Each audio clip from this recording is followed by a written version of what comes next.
and welcome to Amherst Neighbors program called Creating Songs. A songwriter shares his craft. And it's my pleasure to introduce Richard Berman. Richard Berman, known to many of us as Luke, has worked over 2 decades as a singer, songwriter from 1990 to 2012, traveling across the country, playing his lyric-driven songs and picking up 4 wins in various songwriting competitions along the way. It's good for you to know that Luke is a member of Amherst Neighbors and a very active volunteer. He's helped a number of our members, and he's invaluable to us in so many ways. And he looks forward to sharing his craft. As I said earlier, we've had a lot of book authors, but we've never had a songwriter. So this takes us down into a different area of life. And a lot of us are probably curious, what it means and how do you arrive at songs and where does the inspiration come from and so forth. So with that, I'm going to turn it over to Luke, who's going to take it away. And I will say one last thing, which is if you have questions and you're worried about forgetting the question, you can either write it on a piece of paper with you and ask it later, or you can always type it in the chat.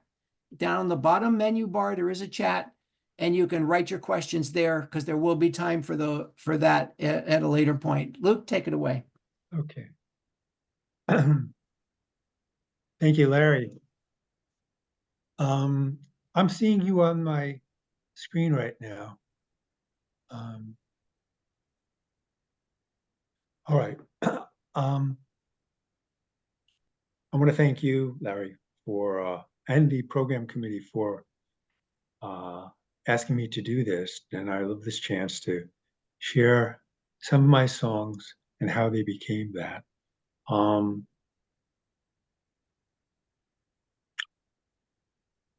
I also want to shout out Emily Stewart, the administrative assistant at Amherst Neighbors, who put together this slideshow that I'll be using, and has been a really fine support to me in other ways as I've gone about creating this program.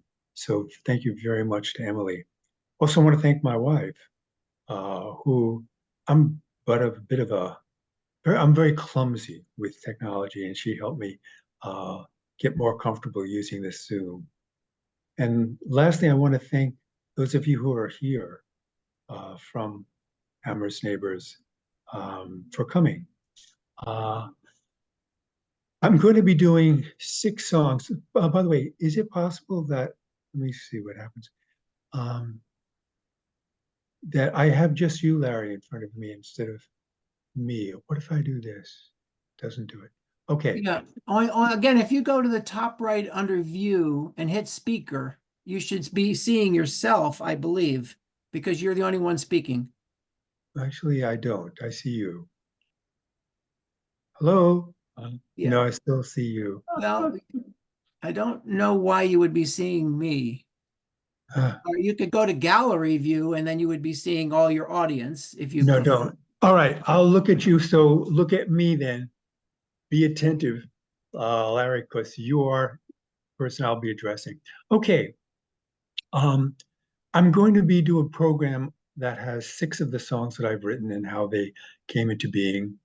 But before I get to do that, I'd like to say some general things about writing songs the way I do it. The first thing is that in terms of how do you go about writing a song, I have 2 ways that I get into it. One of those ways is through a story. And the story could come from any one of a number of sources. It could come from my experiences of people I know, people I don't know, could come from books, could come from Bible stories, could come from Greek mythology. And one of the songs actually came from a young girl in an elementary school who asked a very powerful question in a class that was doing a unit on the Middle Ages. She asked, how is it that in the Middle Ages, there were so many people who had so little and so few people who had so much. And so there are many ways that I enter uh, the uh, the song, the story. I then have to turn it into lyrics, and from there, I need to create a melody that I feel fits with the story that I'm telling. I'm going to give you an example. I wrote a song called My Father's Mansion. Began with a melody, and I got an image as I played this melody of a mansion with a lawn down to the sea. And that led to um, these opening lines to the song. My father has a mansion with a lawn down to the sea. There are over 20 rooms here and not enough for me. But I like those lines. I liked how descriptive they were, and also that there was a hint of dysfunction in that mansion. Um, and then the next thing to have to do is figure out um, where to go. When you're writing a song, when I'm writing a song from a melody, I don't know where it's going to end up. So, okay, I had mentioned a father in the beginning, very tangentially almost. And I thought, okay, maybe I'll describe the mother of this young man who is singing the song. And I came up with these lines. My mother, she plays solitaire, a hand under her chin. I think she likes the game because you beat no one to win. These lines um, show something that I feel is very important in songwriting. One is to be as visual as possible so the listener can see. And the other is to do something kind of a guidepost in songwriting, show, don't tell. So from what I've written about the mother, you could I could have written she's lonely, solitaire, and she's unaggressive. She likes the game because she beat no one to win. But instead of my telling those things to you, I let you infer it, which I think is much more powerful. Okay, I'm going to go now. Oh, I should tell you, I'm not going to go over all the words, but what happened in that song. I then went on to describe the cook, then the young man's sister, then the overbearing uh, and demeaning father, and lastly, the dream of the young man to sail away and leave his father's mansion behind. I'm going to play now, well, I could play one of the songs that I'll be playing over the course of the program. And it too came from a melody. I wrote the melody and these words came to my mind. There is no gold in your hair. There is no silver on your tongue. I got that far. I thought, I like this. I'll try and stay with that vein. So I then wrote, no diamonds sparkle round your neck. All that glitters you have shunned. I like those words. They give you a description of the loved one in this song, as seen from the lover. Um,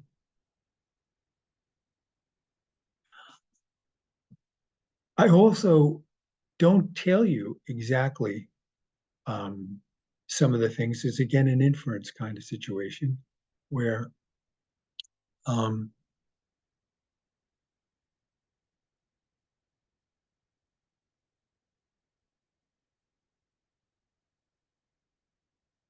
the you could assume from what I've written that the loved one is um, honest. She speaks, there's no silver on her tongue, and that she's not materialistic. I don't say those things directly. Again, I let you, the listener, infer those things. I'm going to play the song for you now, and you'll notice immediately that although these were the first words that came to me when I created the melody, they're not the words that open up the song. I figured as I wrote the song, I needed to say something about the feelings of um, the lover about the person he loves, and then go on in the second verse to the description, which is how I began the song. Okay, this then is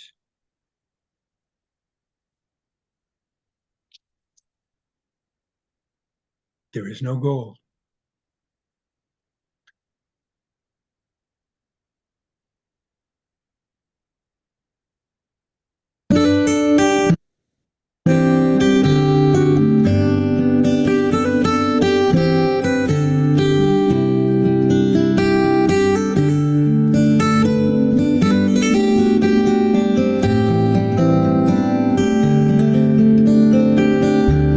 You make it easy to smile, something I do more and more. You only have to cross my mind or come walking through the door. There is no gold in your hair, there is no silver on your tongue, no diamonds sparkle around your neck. All that glitters you have shunned. I have never found myself as close as this to someone else. I know I felt in love before, always the one to pull away. But when you hold me in your arms, I am at peace and unafraid. I ask, how can this be, that you love me as I am? You tell me a girl may love a dream, but a woman loves a man.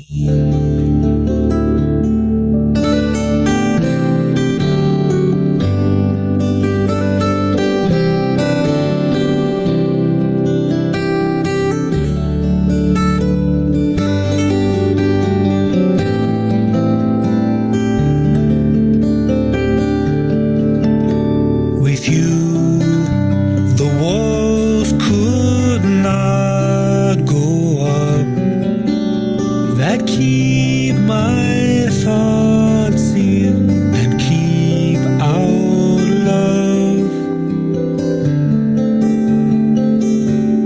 It's said that all good things must end. Well, I don't believe that's true.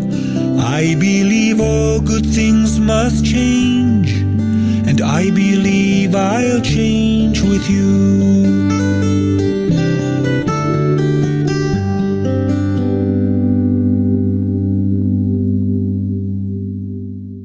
That's the video. Okay.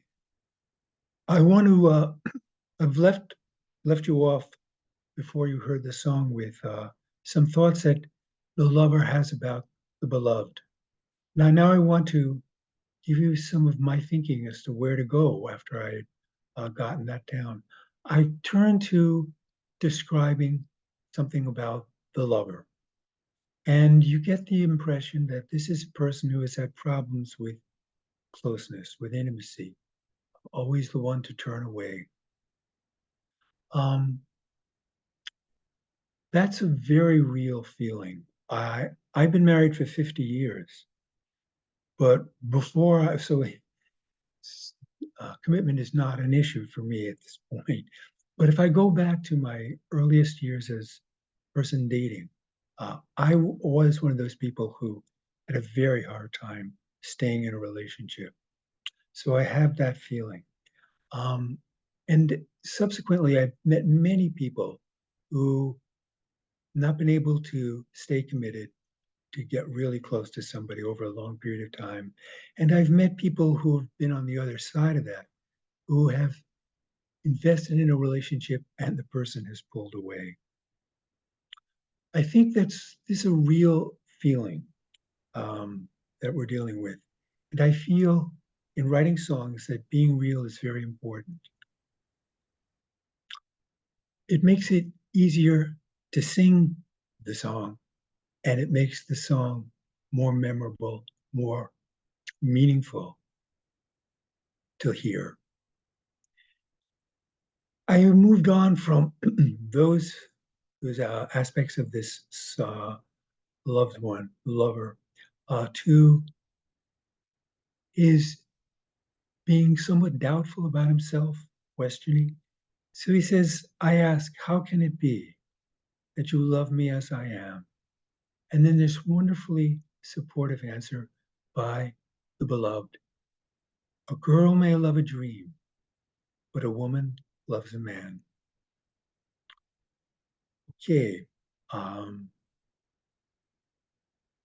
I also wanted to say another thing. I hadn't mentioned before you heard the song that the lyrics would appear. That's another shout out to Emily Stewart. So fantastic. But my hope is that you'll be able to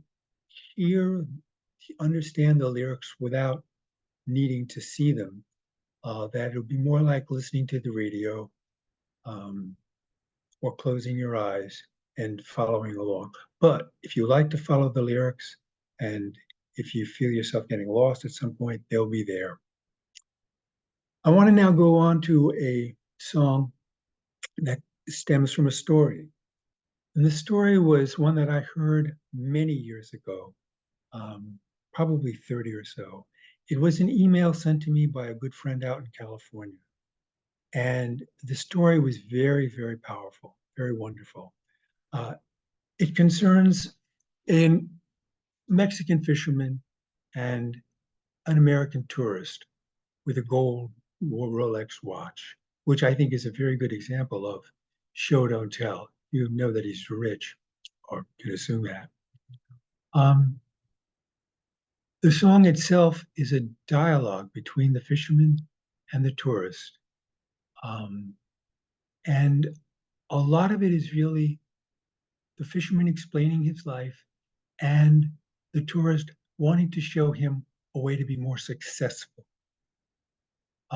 So there's that dialogue, and it ends with a very ironic twist. I love the message in the song. I love the story. So I thought I would create a song that told that story as a way to getting out to more people. This then is On the Mexican Coast.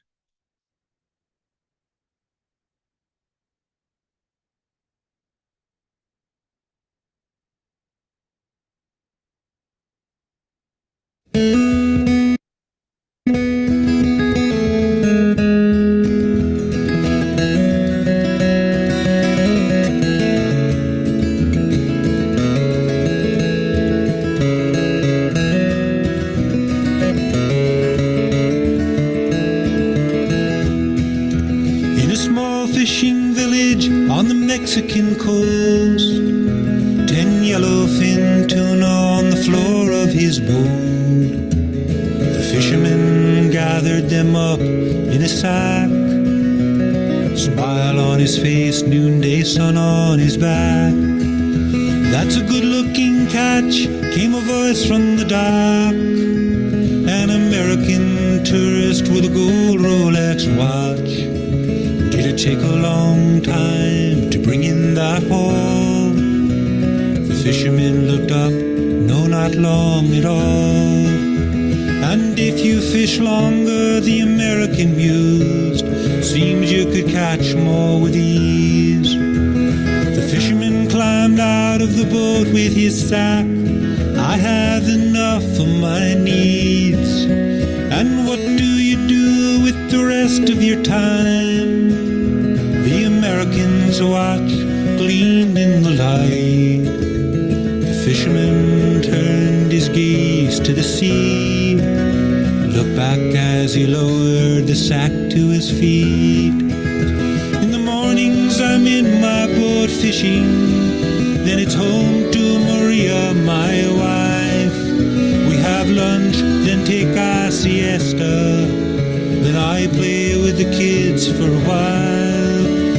In the evenings I stroll into the village, play guitar, sing songs, harmonize, sip wine with my dear amigos. It's a full and busy life. The American side, I can give you some help. I've succeeded in business, I know how to make wealth.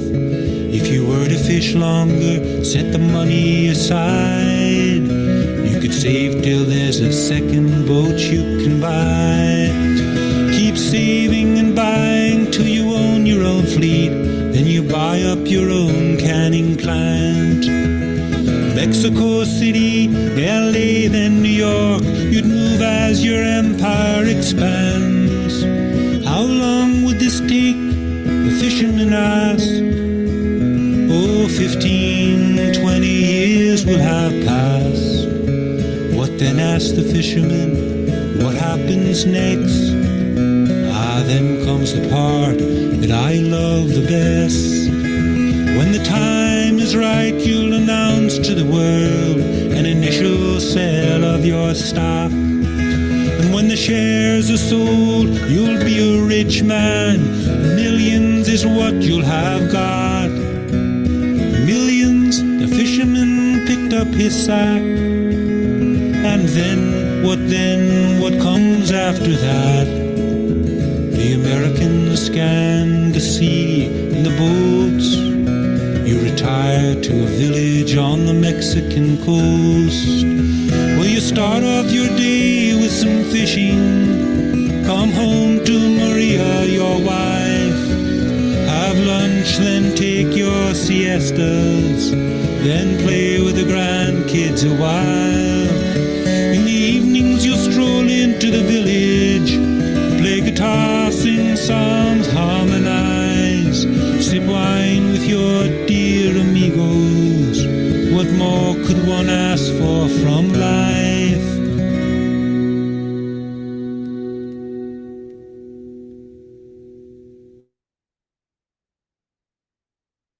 There is an interesting story as to where this story originated. I was playing in Tyler, Texas, and a PhD student, I'm not sure if it was in philosophy or classics, I don't remember. Anyway, he came up to me, he was a student at Texas A&M, came up to me and he said, I think I know where this story originated. I said, oh, really? Yeah, there's I think it's a story by a German writer named Heinrich Boll. Oh, I said, I've never heard of him. Well, actually, he won the Nobel Prize for Literature in 1972. And his primary claim to fame was the use of irony. Okay, I'm going to go now to another song that came from a melody. And this melody was not mine. In my songwriting, I don't write with other people. I have one song I recorded that I wrote the words and lyrics with a friend of mine from Nashville, Buddy Monlock, who's wonderful.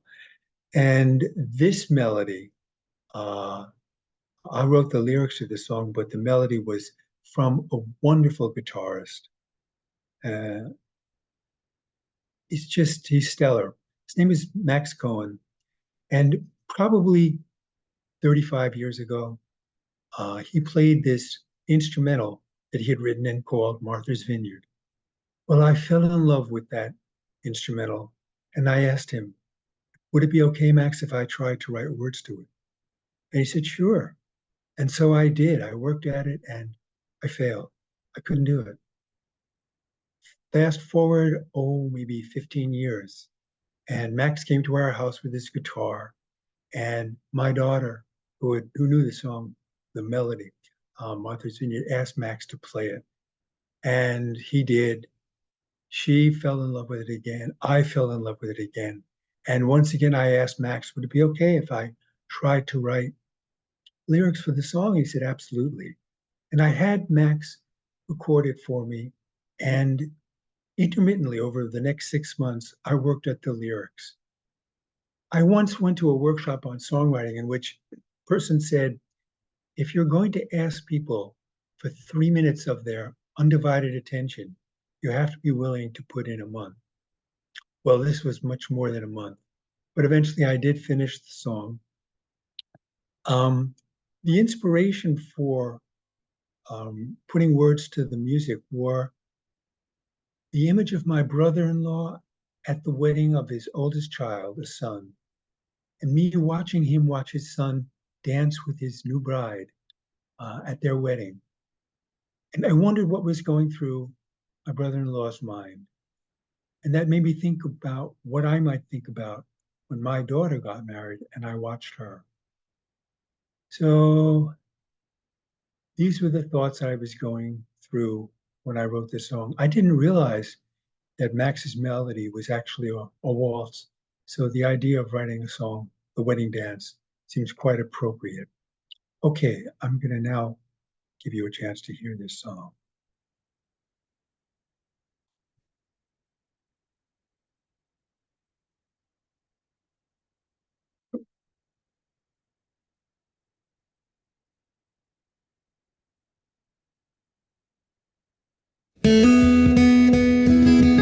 Oh, sorry. Sorry.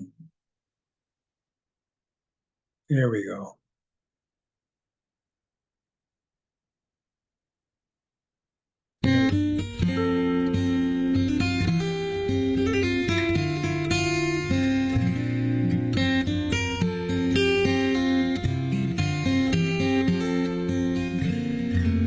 I watch them dance across the room. The floor is theirs, the bride and groom's. They have eyes for each other. It's their whole field of view. There is joy, there is pride in this father of the bride. And yet I feel other things too. We had our turn, her years at home. Where is she now, the girl I've known? Here in her stead is a woman full grown. The pang I feel is bittersweet. This is how it's supposed to be.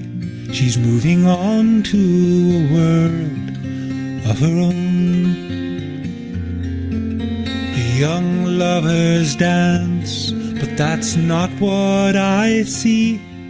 She is tucked into bed, while beside her I read. Good night, mouse, good night, room, good night, stars, good night, moon. Asleep at last, I don't hurry to leave.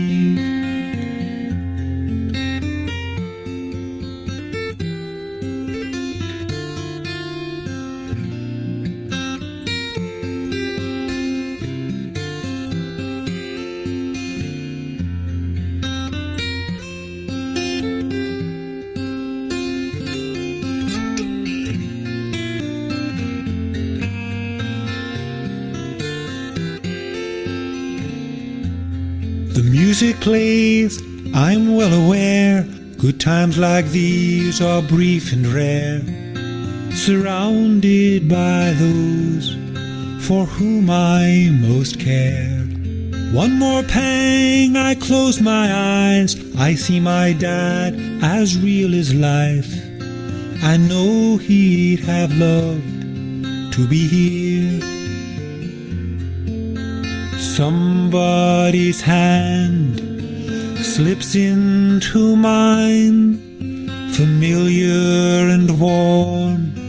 I turn to my wife. There are no words, we share a glance and take the floor. This is our dance, moving on with the rest of our lives.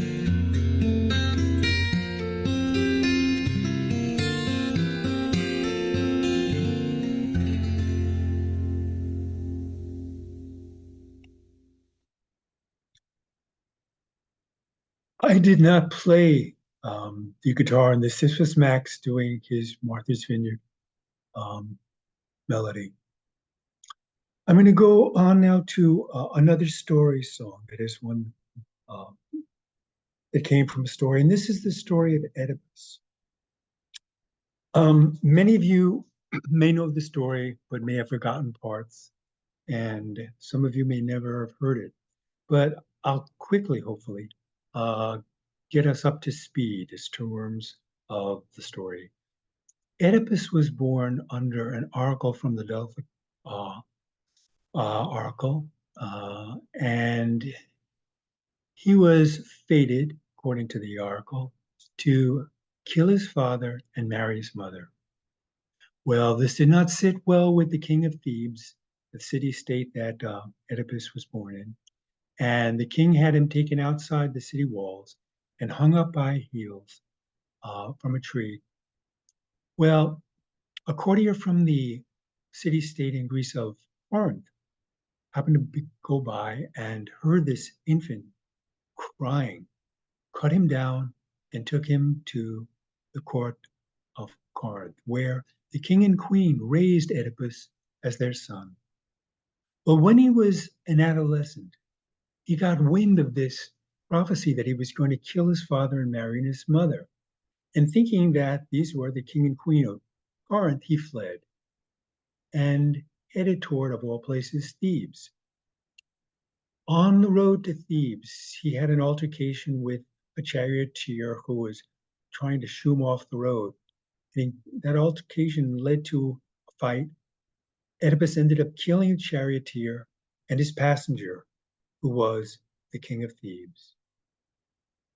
When Oedipus reached Thebes, it was under a plague from the Sphinx. The Sphinx was a Greek creature that was woman's head on a lion's body, and no one could go in and out of Thebes unless they could answer correctly this riddle, which no one had. If you did not get it right, you would be killed. Okay, so Oedipus listens to the riddle. What crawls on 4 legs in the morning, 2 legs at noon, and 3 legs in the evening? And Oedipus responded, man. Man crawls as an infant, walks upright in the middle of his life, and then in old age walks with a cane, his 3rd leg. Well, this was the answer. The plague was lifted. Oedipus went into the kingdom and ended up marrying Jocasta, the widowed queen. And they had 4 children over the years. Another plague descended on Thebes. And word from Delphi was that there had been this crime that had gone unpunished years ago, having to do with the death of first king of Thebes.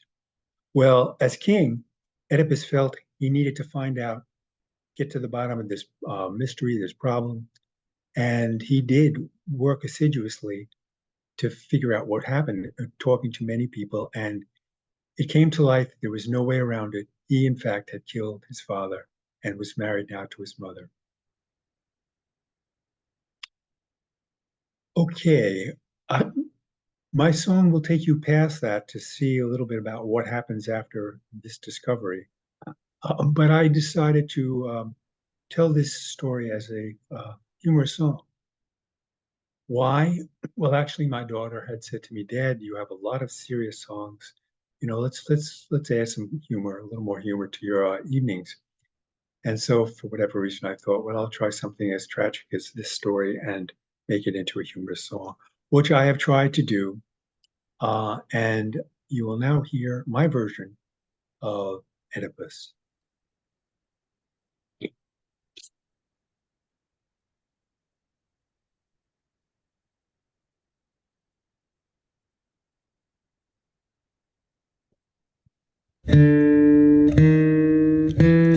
Doc, you may be thinking you're having a bad day, feeling weighted down by all the horrid things your patients say. But take it from old Oedipus, you're not alone, my day's no charm. I just found out this morning that I'm married to my mom. That really ruined breakfast, just completely changed the mood. I was halfway through my fruit cup, 2 grapes slid off my spoon. Me and sweet Jocasta, so well suited by our yens. My thing for older women, her thing for younger men. Well, she cried, I tried to calm her, gave her ear a playful bite, saying, Jocasta, dear Jocasta, caring mother, darling wife. But my cooing failed to soothe her, she bolted from the room. She clearly was upset, she never came back for her prunes. I sat there with my breakfast, pushed the eggs around my plate. Oh, I thought I'd heard it all, but there was more to contemplate. Doc, I was in shock, my eyes grew wide, my shoulders sagged. I not only married mom, seems I also killed my dad. Well, remember how I told you about that skirmish long ago, how those men in their big chariot tried to force me off the road, how I skewered both the driver and his high and mighty lord. Well, it seems it was my father that I ran through with my sword. A simple case of road rage, I remember you opined, a natural response to provocation of that kind. But knowing it's my father, discarded like roadkill, well, I know it sounds neurotic, but I feel a pang of guilt. Am I a monster or fate's victim? Doc, what do you think? I'd be grateful for some comfort. Must you sit there like a sphinx? Well, I still have my children. You know how much I love my kids. Now our ties go even deeper. They're also my own sibs. Did I tell you about the chorus that keeps hounding at my heels? Don't even think of paranoia. These folks are very real. They shout, Oedipus, we know your dad tried to kill you as a babe. You took his life, his crown, his wife. You know how to make a trade. Oh, Doc, my mind's a muddle. Did I mention Jocasta's death? She hung herself in that bedroom. As I said, she was upset. She's always been high-strung, but this had never crossed my mind. To see her at her rope's end made me wish that I was blind. Can it really be our time's up?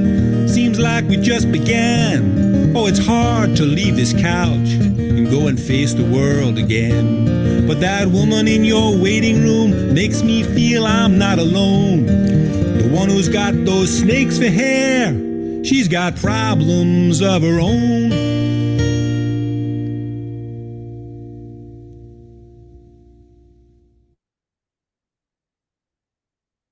Okay. Hope you enjoyed that. I'm going to play a song that also was derived from a melody. I wrote the melody, and when I wrote it, I had this image of my reading out loud to my daughter. I had mentioned that going back to Goodnight Moon and the wedding dance, something that we'd done for many years together. Even when she went to college, she would come home and be doing an art project and want me to read to her as she was doing it. And what she would do is like one of the books was Atonement. She would catch me up to what had gone on before, and I would then read it out loud to her. At any rate, this song is about my relationship with her, and yeah, I should say one other thing. I have a son who I haven't mentioned, but he is a wonderful pianist, and I did write a song. It was a poem about my mother and her mother and a piano prodigy back in the 30s named Ruth Linsinska. And when I recorded the poem, I had Josh play the Prelude in C by Bach. It was fun. Okay, then here is a father and a daughter.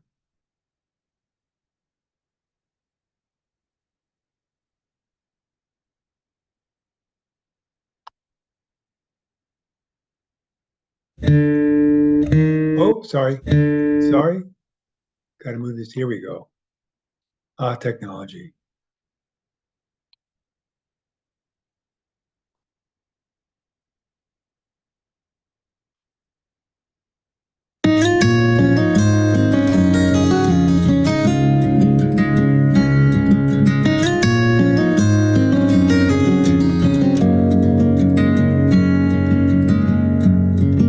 The book is on my lap. I am in my rocking chair. I'm reading you a story as I've done so many years.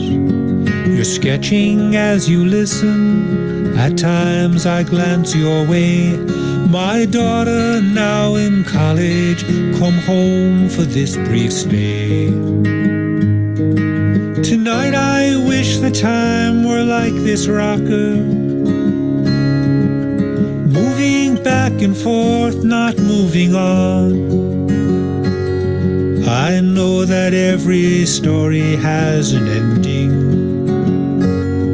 I miss you even now, before you've gone. Your harp is in the next room. I can glimpse it as I rock. So many times it's filled the house with Pachelbel and Bach.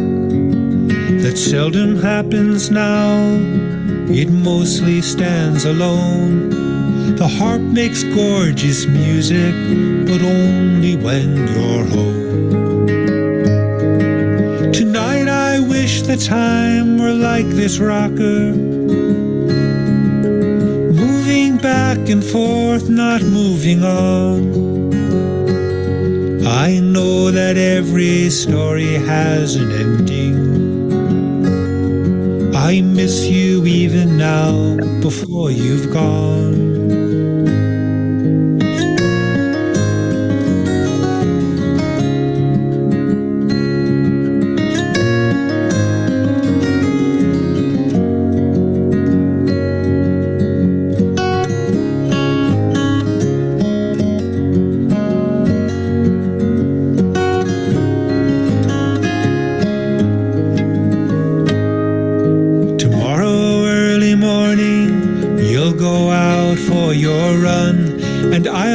The batter ready for our pancakes when you're done. We may linger at the kitchen table for whatever time remains. Then I'll drive you to the station and watch you board the train. I may wish the time were like this rocker, but I know that like the train it's moving on. And maybe moving on is as it should be. Doesn't mean that I won't miss you when you're gone.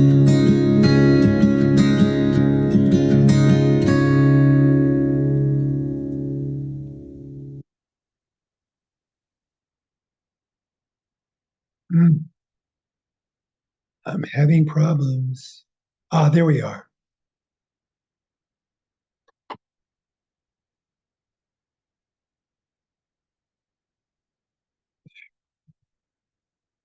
Okay. I'm going to end the song part of the presentation, that is the recorded songs, with a song that also goes back to a story and also goes back a long ways. It's about the year 2000, and I was in Alamogordo, New Mexico. I did house concerts there once a year for a while, and the person who organized the house concerts, a woman named Sue, liked to take people out to someplace they wouldn't see in Alamogordo, in that area, and took me the Sunday after the Saturday night concert to the White Sands with her lover.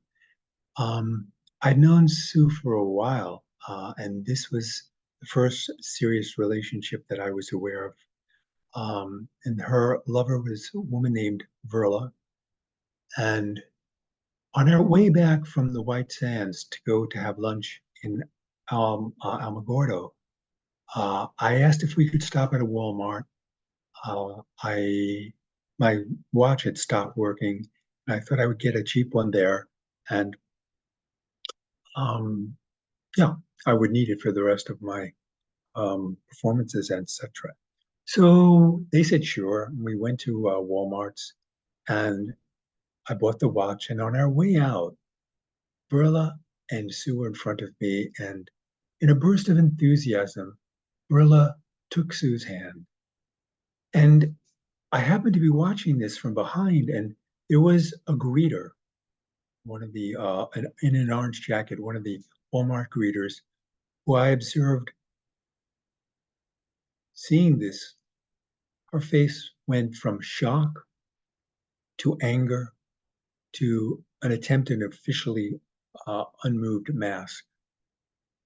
But we left Walmart, went into town, and I got to find out from Verla a little bit of her story. She had been married for 16 years to what she described as a good man. And she met Sue and fell in love. She came from a, quote, religious family, very religious. Her father was an elder in his church. And the idea that, from the parents' point of view, that their daughter was in this relationship was absolutely an abomination, sinful. Um, they could not even talk about Sue by name. It was the phone calls between mother, father, and Verla were horrendous. They were castigating her, saying that she was living in a septic system. At any rate, it was very, very unpleasant. When I left New Mexico that year and flew back to Bradley, I was in the airplane and I was thinking about Verla's story, and I was thinking about the woman, the greeter at Walmart, and her reaction. And I was thinking, these women are very, very brave. It takes a lot of courage to do that back then.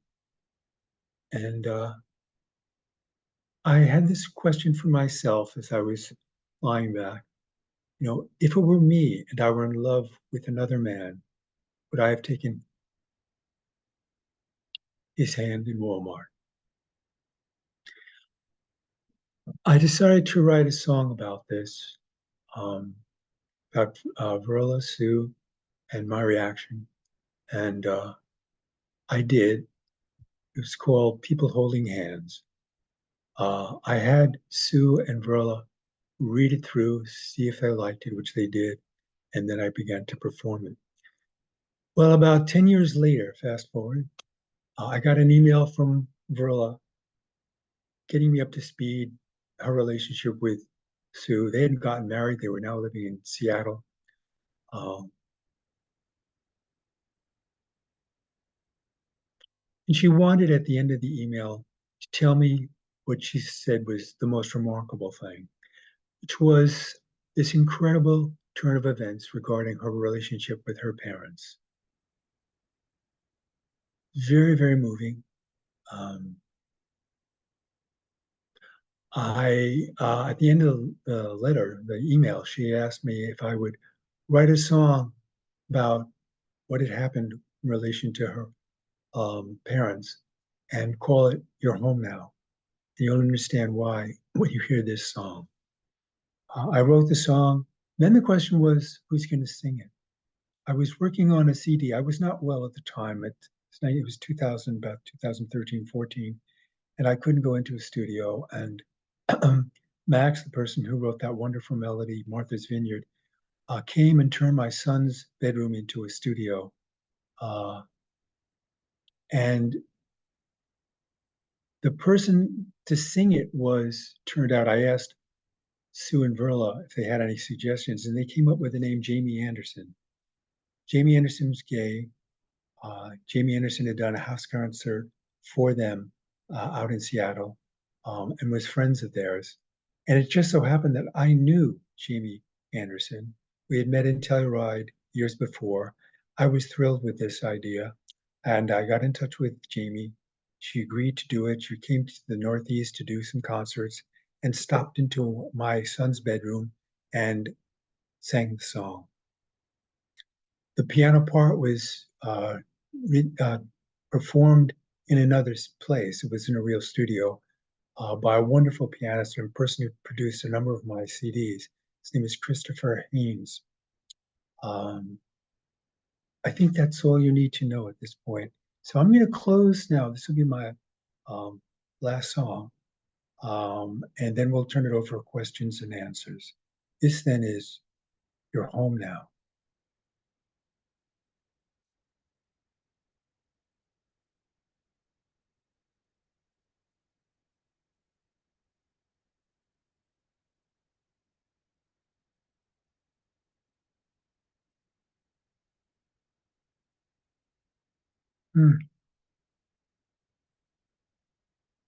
Here we go.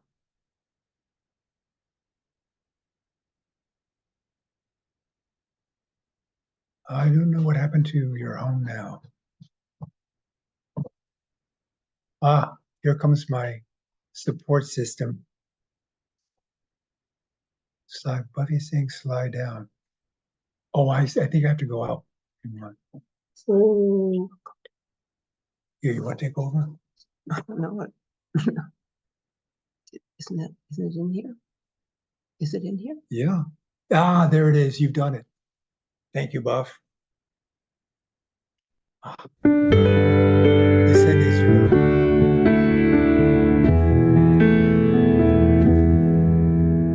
Together we climbed the steps to the home where I was raised. The old Wisconsin farmhouse I'd hardly seen the past decade. 5 years I'd stayed away till Mama nearly died from flu. After that I came back at times, but only now did I bring Sue. My parents' faith is strong. The Bible's word is truth. There's a path we all must follow. I'd learned that in my youth. I got married to a good man. 16 years I strove to love. Then Sue entered my life, and I found what loving was. The phone calls from my folks were battles for my soul. Their sick and sinful daughter must come back to the fold. I held on to a dream, someday we'd reconcile, but I never was alone. Sue was with me all the while. Through the years our love was steady. I think my folks were moved. Perhaps the changing times influenced them too. Shifts were taking place. They spoke of Sue by name. She nursed me through pneumonia. Dad called and offered thanks.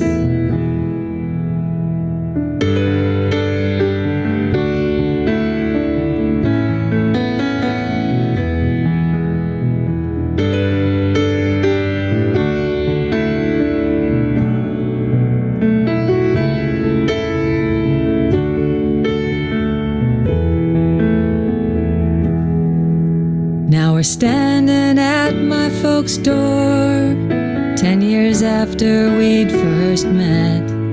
I hadn't asked if Sue could come. I'd announced it as a fact. Hope may spring eternal, but hope misleads at times. the bell and waited. Sue slipped her hand in mine. The farmhouse door was opened. Mama met me with a hug and turned and did the same to Sue as Dad smiled on us. It took 3 whispered words to lay the painful past to rest. Holding Sue in both her arms, "You're home now," Mama said.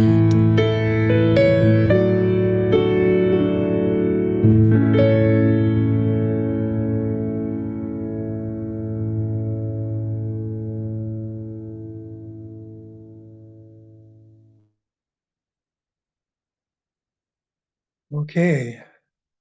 Larry, I'll turn it over to you now. People have questions. I'll try and have Yep. answers. Yeah, I'm gonna go ahead. I see Margaret first. Margaret, you're gonna want to unmute, and for all of you, please, visually, we'd love to see you. Some of you we see, and some of you don't. We don't. Before I go to Margaret, I just have to say an enormous emotional thank you, because you are one talented dude. That's all I can say.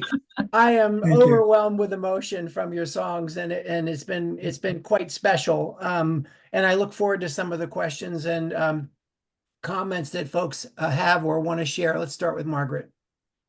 Okay, and I want to, the first thing I wanted to do was say what Larry said, but by saying that I hadn't expected this to be such an emotional experience, but you really touched my heart throughout and came to tears in the last song. So thank you for that. That was wonderful. I'm interested in learning a little bit about song structure. And I've heard that something called a bridge, and some of your songs had something called a bridge. And can you tell me what a bridge is and what a chorus is? That's all right. Thank you for your question, Margaret. I'm not a trained songwriter. I don't know technically what it is, but the way it's used is you've got a song going along and you want to break up the melody with something different. Through the years, when that part in the song about "You're Home Now," there's that part in the years where you basically leave the melody. I can't sing anymore. You leave them and then you come back after the bridge. And usually it can be something that's in the song, and or it can be something separate that is tangentially related and takes the listener away that way. But yeah, it's just something, you've got a structure to the song and then you put something in it that is not the same melody, and it can advance the song or even be somewhat a diversion. Okay, I think that's the best I can do. Thank you. Thank you. Other questions, thoughts, comments, feelings? This would be your opportunity to share. And I am hopeful, Paul, that you're going to chime in, because I know this is part of your pathway in life as well. If the desire strikes, I don't want to impose, but just thank you. Just to piggyback on Margaret's second part of the question, the chorus is something that comes back, and it's the same, pretty much the same every time. Although you saw Luke did change a few things on one of those choruses, but it's usually not so much of a contrast as a bridge. And sometimes it's the same. This land is your land. The chorus is the same tune as the verses, but the bridge usually has something, as Richard said, different. Often has different chords, something more, a little bit alien to what you've been hearing, to make a contrast. Thank you.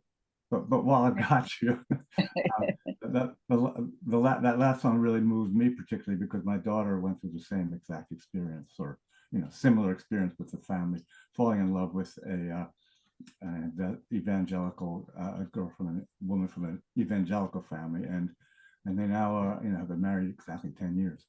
So it's a similar pathway. Yeah. Thank you, Paul, for that input, really. And I hadn't even thought about the chorus part as opposed to the bridge. Yeah, but I agree with everything you said. Thank you. I should peek at the chat because some people might have written some things there. Okay. Okay, there's a question that somebody asked about, can we buy your CDs? So I guess you should at least let people know if they want to hear more of your music, where they can find it. Yeah, I have a website, richardberman.com. And there's a heading under it, which is, it's a number of different things, choices you can go to on the website. But one of them is store. But I want people to know that you can buy these songs, but you can buy the whole albums and such, but you can also just listen to them.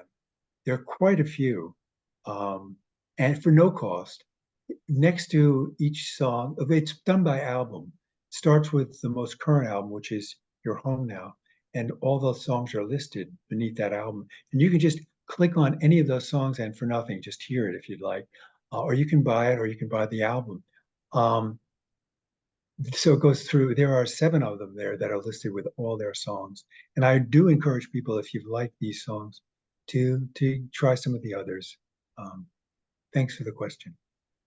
There's one other item in the chat. It's very moving. It's from Sherry and it says, thanks for a very moving presentation. My husband and I used to listen to music all the time, especially folk music, but I haven't been able to enjoy it since he died 16 years ago.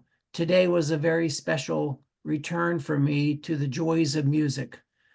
Do you want to comment about just that part of it? I mean, you must experience some of this as you write or listen, but what is it that you've heard a few of us respond to? As Sherry said it beautifully, and Margaret and I were trying to say the same kind of, just you're just listening to words, or you're being moved by the music, and all of a sudden you got tears or you've got strong emotion. I mean, can you speak to, is that your goal? Is that just a byproduct of the creative process? Or go ahead.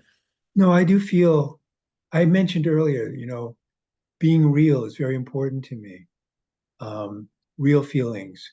And as I say, it makes it easier to sing and it makes it more meaningful to listen to. I think I do want to move people to feel, whether it be to laugh or to reflect or to be sad. Those are all to me values. But for me, and Paul may share this with me, but when I'm actually involved in writing the songs, I become part of that world. That was particularly true. I wrote a retelling of the prodigal son parable from 3 different perspectives: the son who left, the resentful son who stayed behind, and the incredibly forgiving father. Each of those songs kept me in this world of these 3 characters, these 3 people. And I love being there.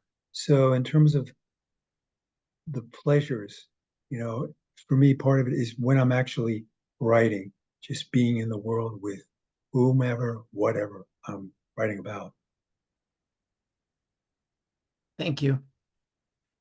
Go ahead. Is that Carly? Go for it. It says Gary, but I realized my screen has got the people in a very small box, but I see you now. Go for it. But you got to unmute. We got to unmute. Yeah. I just want to thank you, Luke, for coming. I know when I heard your music and asked you to come over, no, I didn't ask you to come over, but you came over and gave me some of the CDs. And I was so struck. I thought, more people should hear you from our community. And I would love to suggest that you do this again another time, perhaps in person. And because I just think your work is so powerful and poignant. I just think we should get it open to more people even. Carly, it's very moving for me to hear you say that. I really appreciate it. And I felt your support and appreciated that. In terms of doing another down the road, I'd love to. Um, and again, my thanks. Well, thank you. Luke, maybe you would do that at the Song and Story Swap for us. Well, the thing is, well, I can no longer really sing. Well, Lost my do the same voice. thing. Do what you did here. It was Well, awesome. it's a possibility. We'll talk about it offline. Well, the fact that people, feel the way that you touch them and want to see, more people touched or a bigger audience, says something.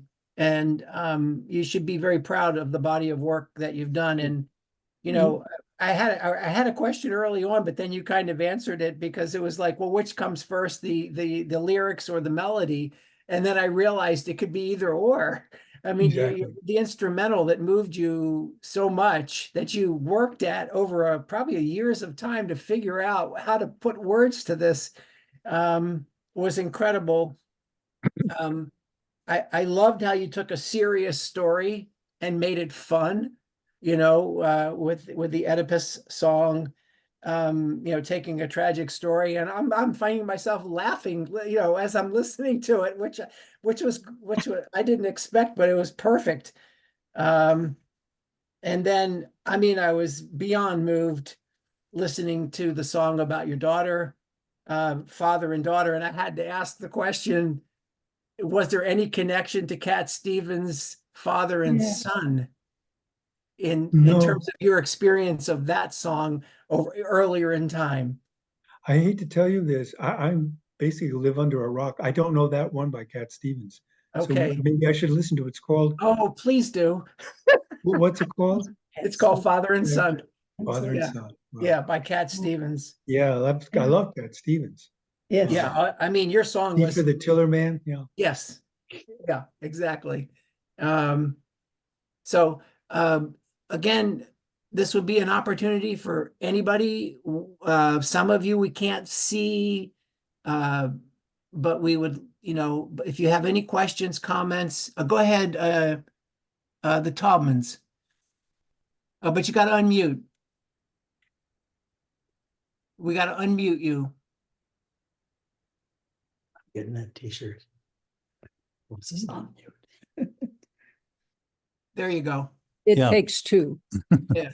Luke, I Okay. would ask you how your songwriting relates to the other things you've done in life, like teaching and being a social worker for adults as well as children. Is there anything more than a sort of obvious connection?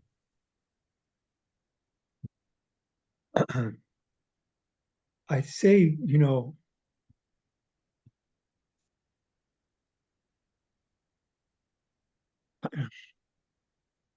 it's everything has gone into being who I am writing songs. That is, my experiences as a social worker, my experiences as a teacher, my experiences as a lover, my experiences as a father, my experiences as a son.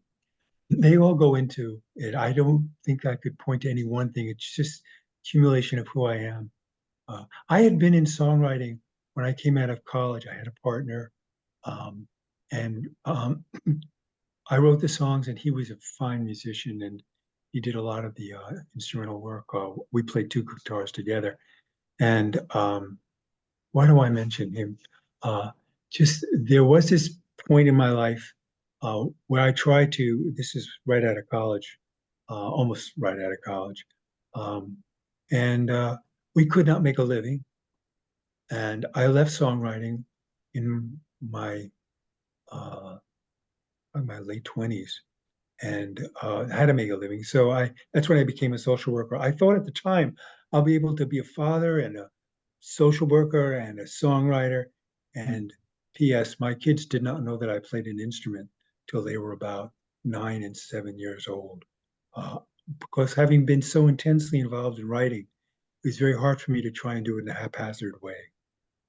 Yeah. Thanks for your question, Bill. Thank you.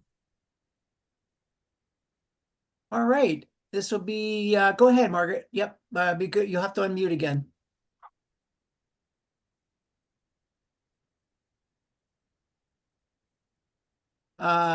We still don't hear you, Margaret.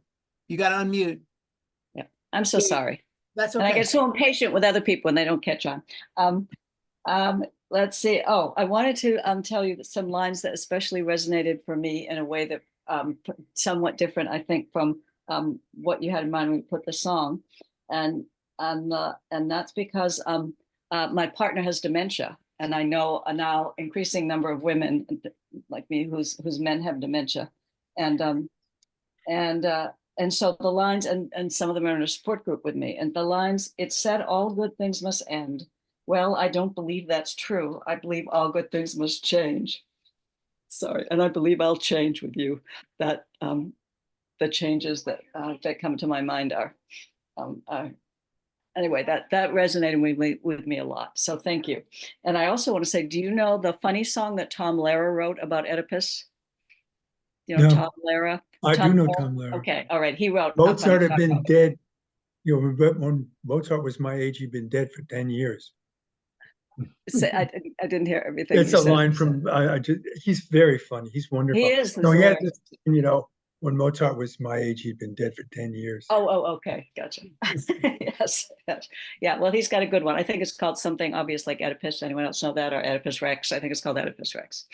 I used to play it for my students when we read the play. Yeah. Yeah. Well, it's in ending that song with the love song with those lines about change, you know, it was some sense that I wanted to, it's a love song and I wanted it to be hopeful. And so, but I wanted it to say something at the end and being a hopeful thing. And so those were the lines that I came up with and felt satisfied with eventually. Yes.